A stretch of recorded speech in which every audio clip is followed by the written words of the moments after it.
Hello viewers, আসসালামু আলাইকুম। আফিফা কিচেনে স্বাগত। আশা করি সবাই ভালো আছেন।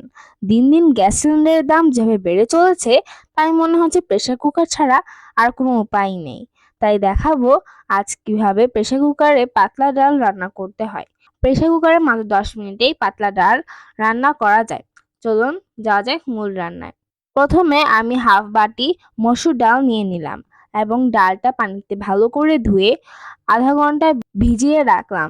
এরপর পানি ঝরিয়ে দিয়ে দিলাম প্রেসার কুকারে। হাফ বাটি ডালের জন্য আমি ওই বাটি দিয়ে 3 বাটি পানি নিয়েছি এবং সাথে পরিমাণ মতো লবণ, অল্প একটু হলুদ। যেহেতু এখন শীতের সিজন, তাই আমি 2টি টমেটো দিয়ে দিলাম। টমেটো দিলে ভালো টেস্ট আসে এবং এর টেস্ট অনেক গুণে বেড়ে যায়। এবার প্রেসার কুকারের ঢাকনা লাগিয়ে চুলা জ্বালিয়ে দেব। চুলার জাল থাকবে হাই হিটে। এবার একটি সিটির জন্য অপেক্ষা করছি। যখনই প্রেসার কুকারে সিটি বেজে উঠবে, তখনই চুলাটি অফ করে দিব। কিন্তু প্রেসার কুকারের ঢাকনা খোলা চেষ্টা করব না। এটি নিজে নিজে যখন খুলবে তখনই আমি ঢাকনাটি খুলবো। ওই সময়ের ভিতরে আমি ডাল বাগার দেওয়ার জন্য অন্য একটি চুলায় একটি ফ্রাই প্যানে পরিমাণ মতো তেল দিয়ে নিলাম। তেল হালকা গরম হয়ে আসলে এতে দিয়ে দিব পেঁয়াজ আর রসুন কুচি এবং ভাজতে থাকবো। বাগার রেডি করতে করতে আমার প্রেসার কুকারের ঢাকনা খুলে গেল। আমি যে পরিমাণ পানি দিয়েছি তাতে আমার ডাল পাতলাই রয়ে গেছে, কারণ প্রেসার কুকারে পানি তেমন শুকায় না। এবার একটি হ্যান্ড মিক্সারের সাহায্যে ডালটা ভালো করে ঘুটে নিয়েছি, যাতে ডালটা একদম গলে যায়। আপনারা চাইলে ডাল ঘুটনি দিয়েও ঘুটে নিতে পারেন। এই তো দেখুন, ডালটা কেমন মিহি হয়ে গেছে। ডাল যত মিহি হবে, সেই ডাল খেতে তত মজা হবে। ডাল ঘুটা হয়ে গেলে এতে দিয়ে দিব কয়েকটি কাঁচামরিচ।